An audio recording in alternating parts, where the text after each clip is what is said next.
values will go?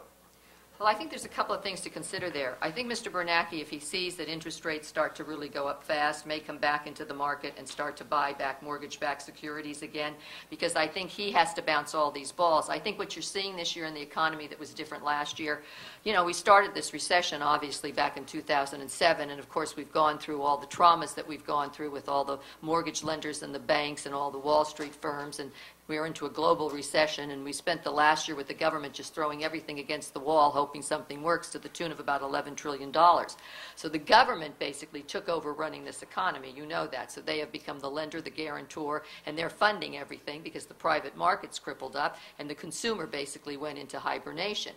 This year is going to be a little bit different, because this year what Mr. Bernanke and the Fed is trying to do is make the transition back of pulling the government out and trying to get the private markets to work again. He has some latitude in being able to do that. He cannot move interest rates down anymore, basically at the Fed window, because we're almost at zero. He started the process by raising the discount window, which doesn't affect mortgage rates. That's obviously what banks borrow from one another. So I think he has some latitude, because he's done so many programs with basically lending, giving money, putting money into the economy, that he will test it. I think over time, inflation, if it does rear its ugly head, and it's possible that if we don't do this transition from the government stepping out and the private markets coming back in, it could rear its ugly head. If we're looking at very high inflation, of course it's going to affect property values. I think it's just a question of time, and we have to see what's going to happen.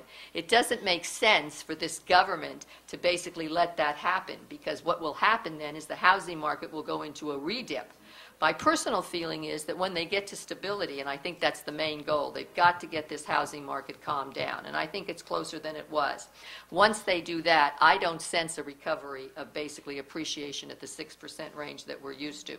I think over the next 4 or 5 years, you're going to have a very mild appreciation, maybe 3%. Will we ever have a seller's market again? Of course we will, because you know what they say. We keep repeating history, expecting to get a different result. We get the same result, and then we're always astonished that that happened, because how could it happen to us? Because this time it's different. It is not different. There is no new economy. Economies work basically in periods of times, and we have economies that go up and go down. And I would leave you with this message about the economy. As bad as you think it may be, and as depressing as it is, and we have unemployment, it's going to be with us for 3 years, because we need to get way down from this number that's not 9.7. It's probably 17 or 18%. But we are a $14 trillion economy. We are the engine of the world. China is half of what we are, all right? Yeah, we have a great big deficit, and we understand that, and someday Congress will address it. But look at it this way. In the last 8 years, think of the bubbles we've had. We started with Y2K. We then went into a housing correction. We've had a credit crisis. We've had a recession. We've had a commodities bubble. We then went into another recession. We've had a stock market correction, and now we're coming out of a last recession. So when you think about all that, we're all still sitting here. We're all still working. We're all still making it. So I think America's still a great country. I can't imagine living anyplace else in the world. So don't be down on real estate. Don't be down on America. It's still the best place ever that God created.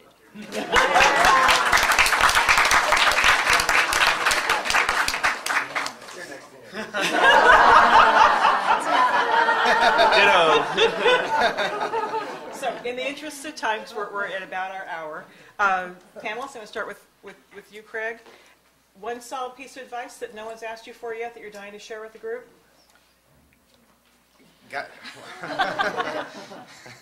Well, if you didn't take a tour, please go take a tour. For God's sake, it's beautiful out there. The weather couldn't have been better without the rain and all. It's really a.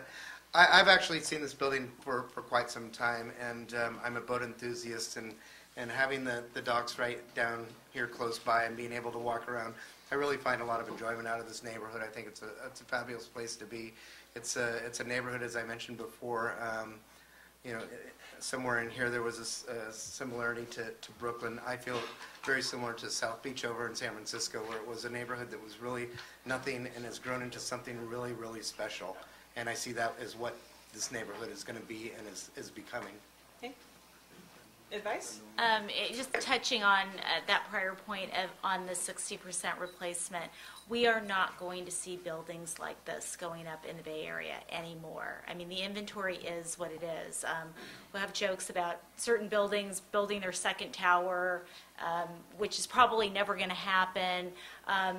You are not going to see buildings like this. I've made my living off of doing loans, predominantly in condo projects. 75% of my production is condo.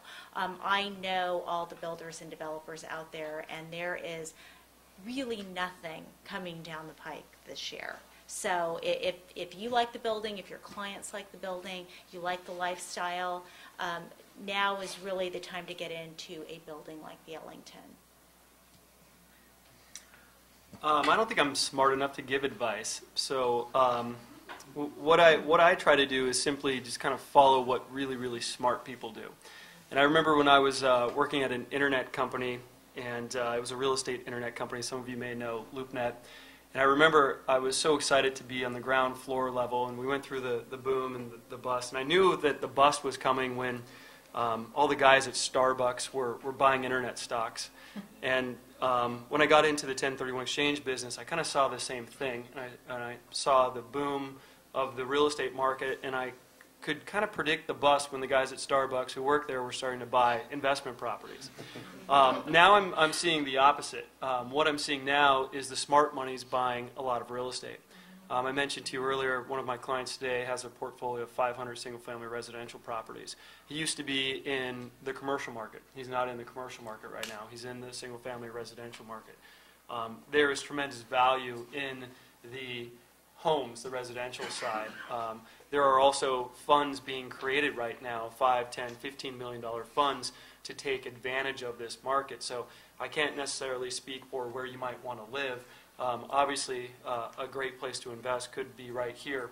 You're looking at rents that are stable. You're looking at values that are significantly lower than across the other side of the bay. And you're looking at a world-class economy here in the Bay Area. So smart money is doing it. I like to look at what smart money is doing and kind of piggyback off them. I also would like to look at what my panelist on my left here is doing and follow what she's doing.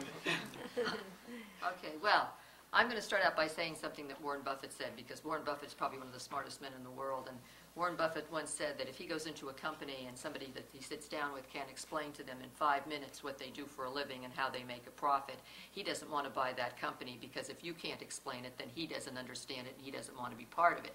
So I would say this about real estate. One, you shouldn't be frightened of it, but you should basically educate yourself and understand it. And I think the most important thing to realize about real estate is that the value is in the land. Why? Because the land is a limited resource. You'll never have any more of it. Where you're there, where it's valuable, where there's no growth areas. If you take a house from Oakland, California, and you move it to Fargo, North Dakota, do you know what's going to happen to it? Fargo, North Dakota is going to be worth $87,000, and then 10 years from now it's going to be worth $45,000. And when you die, your children will have to pay the government for this. So just because everybody ran to land where, as far as the eye could see, where it was cheap, and they built these 4,000 square foot houses, and everybody bought into the house on the Corian and the granite, that's not real estate, and that's not what real estate is about. Real estate is an asset that takes time. You buy it safe, secure, and smart. You hold it for a period of time, and I guarantee you buy the land, and the land in the right place, it will certainly give you back wonderful appreciation over time. Thank you.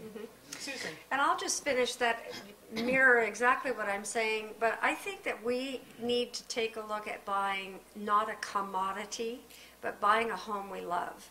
And that's one of the benefits I think that the downturn has afforded everyone. So if you're an investor in this room, there are business cards for everyone to my right.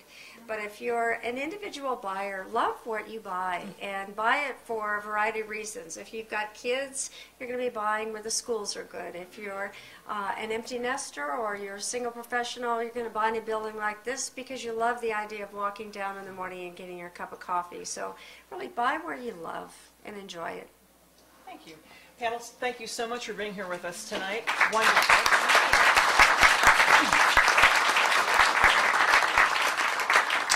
And for those of you who still have questions, I'm sure the panelists will be around for a while.